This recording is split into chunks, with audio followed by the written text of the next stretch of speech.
My husband called to divorce me and sell our business for a new partner. His reaction was shocking. Please stay with me as I tell my story. And please, do not forget to support our channel by subscribing to our channel, liking our videos, and sharing your loves one. Your support means the world to us. Now to our story. MPO.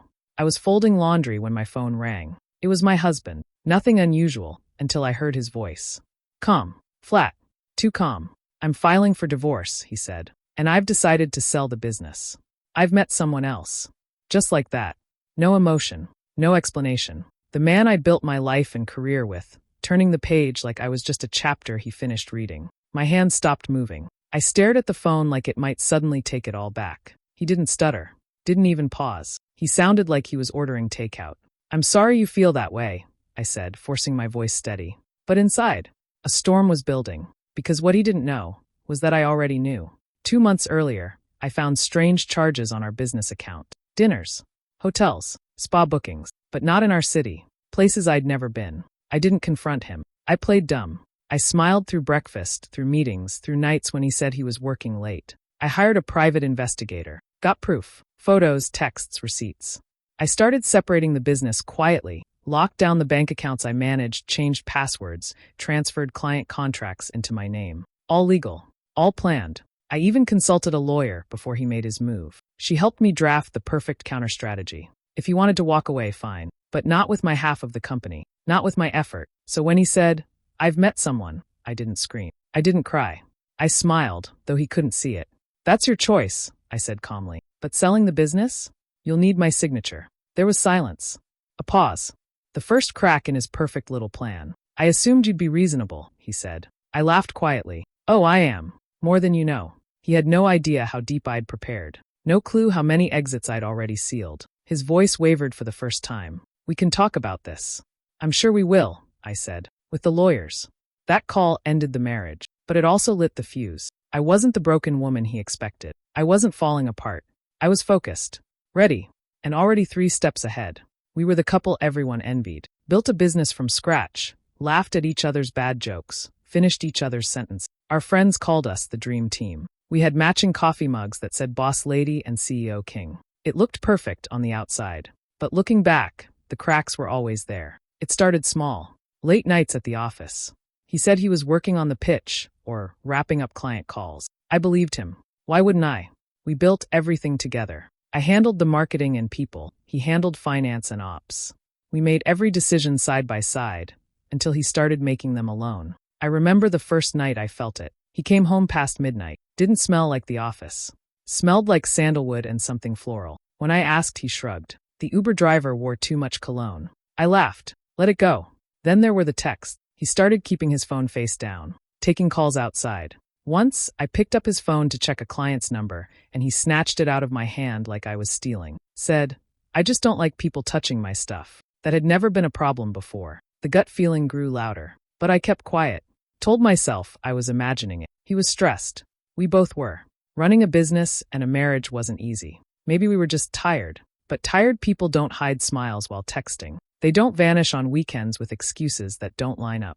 They don't forget anniversaries, or glance at you like a stranger across the dinner table. Once I brought up taking a weekend off, just the 2 of us. He mumbled something about timing, deadlines, maybe next quarter. But I already knew. Still, I stayed. I told myself I was being paranoid, that if I just worked harder, on the business, it would all feel right again. But the truth was, I was fighting to save something he'd already walked away from. The final clue came when he changed the business passwords. Said it was for security. But we never kept secrets. Not in our company. Not in our marriage. Until we did. All the things I once brushed off, the late nights, the locked phone, the emotional distance, weren't just bad habits. They were warnings. I just hadn't wanted to see them. But now I did. Every little sign I ignored wasn't paranoia. It was the truth knocking, louder each time. Until I had no choice but to open the door. He met her at a wellness business conference in Arizona. Said she was a consultant for conscious brands. Her name was Amara. She wore flowing skirts, always barefoot on Instagram, and ended every sentence with "the universe provides." At first, I didn't think anything of it. He mentioned her once, said she had interesting ideas about energy alignment and branding. I rolled my eyes. We were a tech startup, not a yoga retreat. But he started quoting her. A lot.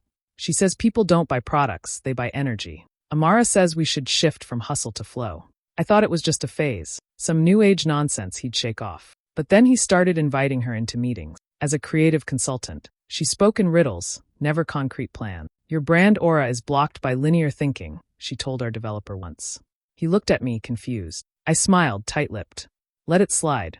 Then I noticed our ideas, the marketing frameworks I built over years, suddenly popping up on her blog, rewritten in poetic nonsense but clearly mine. She'd taken my structure and dressed it in moon rituals, and he praised her for it. It wasn't long before I saw the shift. He stopped asking for my input, started defending her when I raised concern. You just don't get her vision, he said once, his tone colder than I'd ever heard it. He was hooked, love-bombed by incense and compliments. She fed him just enough validation to make him feel seen. She made him feel elevated, not like a partner in a business, but like a guru. She told him he was trapped in old masculine construct, that I was too structured, too linear, not in touch with my divine feminine. He believed her. Soon, he was dressing different, talking different, holding crystal beads in meetings. And her? She was cozying up to our investors, sending them vision decks that were eerily similar to mine, minus the substance. She wasn't just his mistress. She was a parasite. I watched him dissolve into a version of himself I didn't recognize. Not a partner, not a CEO, a follower. She convinced him to sell our company, said it was blocking his spiritual evolution, said they'd start something new together, an empire built on alignment and flow. What he didn't realize, he wasn't her soulmate. He was her strategy. She didn't love him. She was using him. And while she was whispering mantras in his ear, I was documenting everything. Because karma may take time. But justice? That's something I could plan for. We built the business from nothing. Just an idea on a napkin and 2 laptops at our kitchen table. Late nights, takeout dinners, working through weekends while our friends partied or traveled. We missed birthdays, skipped vacations, poured everything into making it work. He handled numbers. I did branding and client outreach. Together, we turned it into something real, something thriving. Every win felt like our win. The first big client, the first office space. The moment we finally paid ourselves a salary. We toasted every milestone. We cried happy tears when we closed our first 6-figure deal. We were partners in every sense. Or so I thought. Until he sat me down one day, calm and confident, and said, I've decided to sell the business. My heart dropped. You're half? I asked. No, he replied, the whole thing. It's time for something new. That's when I knew this wasn't just about money. This was about her, the so-called visionary he'd been spending more and more time with, the one who talked in circles and convinced him he had outgrown the company, and me. He assumed I'd crumble, that I'd be too hurt to fight, that I'd just sign whatever he put in front of me and disappear. He was wrong. I hired a lawyer the next day. Not just any lawyer, someone who specialized in business forensics. Together, we started going through the books. At first, it was routine. Then we found them. Unusual payments, new vendors I'd never heard of, consulting fees with no contracts. Money was quietly leaving the company. Thousands. And where was it going? Right to her. She had been siphoning our hard work, turning our years of blood, sweat, and sleepless nights into her own private funding. When I confronted him, he froze. I laid out the documents, one by one. Dates, amounts, emails, transfers. He tried to explain. Said it was for creative input. I said, that's not what your signature says. He turned pale. I didn't cry. I didn't yell. I just smiled and handed him my lawyer's letter. If he wanted to sell the company, but not without a full audit, not without settling the damage, and not on his terms. He thought he could break both our marriage and our business in one move. But this time, I was the one flipping the script. While he thought I was crying over our broken marriage, I was building something else, a case. I started quietly, just following my instincts. Something didn't feel right. The business numbers weren't adding up, and the timing of his emotional distance lined up too neatly with our first dip in profit. So I followed the trail. Every late-night text he tried to hide, I screenshotted from our shared iCloud. Every strange transaction, I copied into a spreadsheet. It started with small things, odd reimbursements, consulting payments with no backup, invoices from companies I'd never approved. One name kept showing up, a new LLC tied to creative services. It looked legit on paper, but something felt off. I dug deeper. Registered address? A co-working space in Sedona. The listed owner? Her. She wasn't just the mistress.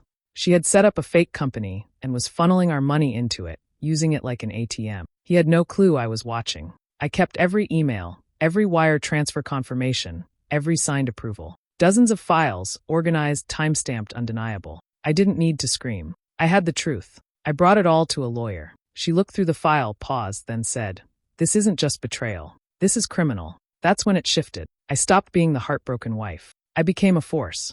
Together, we drafted a plan. No messy confrontation. No begging. Just pressure. Quiet. Legal. Ruthless. I sent a letter, formally requesting a financial audit of the business, citing suspicious activity. He received it during a meeting. I heard from a friend who was there that his face turned white. He called. "What is this?" he demanded. I said, "It's leverage." She called me later that night, pretending to be confused. "This is just a misunderstanding. We can talk." I didn't answer, because they thought they were in control. Thought they could lie, cheat, and bleed me dry. But I had receipts. I wasn't looking for revenge. I was claiming power. He tried to stall. She tried to run. But the paper trail was too clean. Every dollar stolen. Every message saved. Every fake deal traced back to them. They thought I'd go away quietly. Instead, I became their worst nightmare. I didn't yell. I didn't threaten. I just smiled, dropped the file on the table, and let the truth speak louder than anything I could say. The envelope came on a Thursday morning, thick and formal. Divorce papers. No warning, no final conversation. Just his signature and a note. "Let's keep this simple." Simple. After years of building a life and a company together, he thought he could erase it with paperwork. He assumed I'd be too stunned to fight, too broken to push back. He didn't know I'd been preparing for this moment. Mediation was scheduled 2 weeks later. He arrived smug, dressed in his usual tailored blazer, that same fake calm voice he used when closing deal. She was there, too, sitting beside him, barefoot in designer sandals, pretending to be his spiritual support. They expected me to come alone, but I walked in with my lawyer, calm and steady. I placed a folder on the table. My lawyer slid it across, smiling like a chess master about to end the game. Inside, proof of fraud. Fake LLCs, siphon money. Emails between them plotting their new venture, using our business fund. Screenshots. Bank records. His expression cracked first. Jaw tightening. Eyes darting. She looked pale. Reached for his hand. He pulled away. I didn't say a word. Just let the silence stretch. Let the truth settle in. My lawyer cleared her throat. "We're not here to split assets. We're filing a countersuit. Fraud, embezzlement, and breach of fiduciary duty. Our client is requesting full control of the business and damages." He tried to speak. Stumbled. "This is insane." My lawyer cut him off. "No, what's insane is stealing from your own company and thinking you'd get away with it." The mediator, stunned, looked between us. The mistress stood abruptly, grabbed her bag, and walked out. That was her exit. Quiet. Unceremonious. No incense. No crystals. Just panic. My soon-to-be ex looked like a man who finally realized he wasn't playing chess. He was the pawn. He asked for a break. Took a call. Probably trying to save face, trying to find a way out. But there wasn't one. He had played his move, confident he would win. But he hadn't seen mine coming. This wasn't just divorce. It was checkmate. And when the final agreement was signed weeks later, I walked away with the business in my name, every cent accounted for, and my head held high. He walked away with nothing but the weight of what he'd lost. The morning of the hearing, he walked in like he had already won. Calm, confident, dressed in his usual expensive suit. He gave me a small, smug smile as if this was just a formality. Just another deal to close. I said nothing, just nodded at my lawyer and sat down. My hands were steady. My heart wasn't racing. I had waited for this moment. The courtroom was quiet, cold. The judge entered and everything began. He expected a simple divorce, split the assets, sign the papers, move on. He leaned back in his chair like he was bored. Then the judge opened the file. Her voice was calm, but every word landed like a hammer. Evidence has been submitted showing multiple personal accounts created under the business name. He sat up. Emails between the defendant and a third party, discussing transferring company funds. His lawyer shifted uncomfortably. Copies of forged vendor contracts. Payments to a consulting company that does not exist beyond its registration in Sedona. A gasp rippled through the courtroom. I didn't flinch. Text message transcripts confirming the affair, the misuse of business resources, and attempts to cut the plaintiff out without legal process. He finally looked at me, not with anger, with fear. Because this wasn't heartbreak. This was strategy. I watched the judge go page by page, laying out every piece of what I had built in silence. Months of work. Months of keeping calm while gathering everything I needed. This wasn't a trial about marriage. This was about truth. About accountability. His lawyer leaned in, whispering urgently. He started shaking his head. He knew what was coming next. The judge asked if I had anything to say. I stood up, looked straight at him, and said, I gave him years of my life and trusted him with everything. He thought I'd be too hurt to protect what we built. But I wasn't broken. I was focused. He didn't respond. Couldn't. The judge ruled in my favor. Full business ownership. Legal damages. He was ordered to repay every stolen dollar. When the gavel came down, I didn't celebrate. I just stood tall, gathered my papers, and walked out without a word. He sat there, no longer smug, staring at the floor. Because the truth wasn't just spoken. It was recorded, stamped, and final. And he knew, too late, that he had walked right into the trap he thought he was setting for me. After the court ruling, I didn't waste time. I walked out of that courtroom with the company in my name and fire in my veins. The old brand, the one we built together, was stripped down and reborn. New logo, new voice, new mission. I poured everything into the rebrand, not just to move forward, but to make a statement. What once was ours became mine. I renamed the company, shifted the messaging, and told our story. Not the scandal, but the strength. Within weeks, things exploded. A short clip I posted on TikTok about rebuilding after betrayal went viral. People connected to it hard. Shares turned into follows, comments turned into interviews. Next came a podcast feature. Then a write-up in a business blog. Then Forbes Women came calling. They called it the comeback story of the year. The best part? I didn't have to talk about him. I never named names. Never needed to. People pieced it together. The internet is fast like that. Clients stayed. New ones lined up. Investors reached out. The company grew faster than ever, like it had been waiting to breathe. And him? Last I heard, the mistress was gone. She left him a few weeks after the hearing, ghosted completely, deleted her socials. The empire they were planning never launched. His LinkedIn changed quietly, from CEO to business consultant. No details, no links. Just a title that said everything and nothing. Mutual friends stopped calling him. Even the ones who stayed neutral finally saw the full picture. You can only lie for so long before the truth starts doing laps around you. He tried to reach out once, just an email. I'm proud of what you've done. I didn't reply. Because I wasn't doing it for pride. I was doing it for me. Revenge didn't come in the form of yelling or slamming doors. It came in numbers, headlines, and booked-out calendars. It came in my staff celebrating milestones. In strangers thanking me for inspiring them. In walking into meetings with confidence that couldn't be shaken. That's the thing about betrayal. It doesn't end you unless you let it. He tried to break me. She tried to replace me. But I turned the ashes into a blueprint and built something bigger than both of them ever dreamed. It started with a blog post. Just me, typing late one night, pouring out the story I'd kept quiet for months. I didn't name names. Didn't need to. The title read, "He left me for his spiritual side chick and tried to sell my company." By morning, it had 12,000 shares. By lunchtime, 100,000. The story hit a nerve. The betrayal. The business theft. The quiet revenge. People couldn't get enough. Comments flooded in. Thousands of women, entrepreneurs, strangers who had never met me but felt like they'd lived it. "Girl, you're my hero. This is the kind of revenge story I needed today." Her calm, calculated revenge is chef's kiss. Then came the hashtags. Hashtag justice for her. Hashtag Reborn. Hashtag sidechick scam. TikTok creators made dramatic readings of the post. Twitter ran wild with speculation. Reddit sleuths connected the dots. Within days, the whole story was everywhere. And then someone dug up her Instagram. The barefoot self-proclaimed energy alchemist. Her captions suddenly hit different. "Real love is built on truth," paired with photos of her holding my dog. The internet turned on her. Hard. Comments flooded her posts. She turned off replies, then deleted her entire profile. He wasn't spared either. His once polished LinkedIn became a battlefield. People left recommendations filled with sarcasm. 10 out of 10 would not trust with a spreadsheet.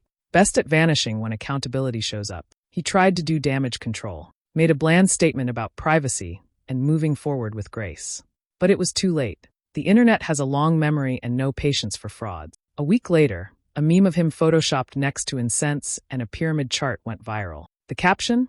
"From CEO to sage in 6 lies or less." Every message I'd been too afraid to say in court, every frustration, every betrayal, was being spoken now. Not just by me, but by thousands of others who had lived similar stories. The power of truth isn't just in telling it, it's in what happens after. I didn't plan for the post to go viral, but I wasn't surprised it did. Because the world is full of people who've been burned and stayed silent. And when one of us speaks up, we all get a little louder. Karma didn't take years. It took one post. And just like that, the world saw the truth. Loud, clear, and unstoppable. Sometimes I sit in my office, the new one with floor-to-ceiling windows, and look out over the city. It's quiet, peaceful. My calendar is full, my inbox is buzzing, and my heart? Still. Strong. A year ago, I thought my world had ended. I thought losing him, losing what we built, would break me. I remember lying awake at night, replaying every moment, trying to find the one where it all fell apart. But now I know it didn't fall apart. It fell into place. He didn't destroy me. He revealed me. I used to think love meant loyalty, even when it hurt. That if I just worked harder, stayed longer, gave more, things would fix themselves. But love without respect is just slow heartbreak. He left thinking he took everything with him. But what he really did was give me freedom. I stopped waiting for apologies. I stopped shrinking myself to keep the peace. I stopped making excuses for people who didn't value me. And in that space, where the lies used to live, I found truth. I found the fire to rebuild, not the old life, but something new. Something stronger. Something mine. People still ask me if I regret not seeing the signs sooner. But I don't. I needed the fall to rise the right way. He thought he cut me off. But betrayal isn't an end. It's a release. I thought I lost everything, but I was just shedding what was rotten. Now I walk into rooms with a presence he never had. I speak without fear. I lead with purpose. I no longer ask for a seat at the table. I build the table. I smile when I think of where I started. The heartbreak. The silence. The long days filled with doubt. And then the shift. The moment I chose myself. It wasn't loud. It wasn't dramatic. It was a quiet decision that grew stronger with each step. Sometimes betrayal is the knife that cuts the cord to your true power. And once you feel that power, you don't chase people. You don't beg to be seen. You are seen. You are undeniable. He thought he left me behind, but I moved ahead. And when people say, "You're glowing," I just nod. Because they don't know what it took to get here. But I do. And I'd do it all again.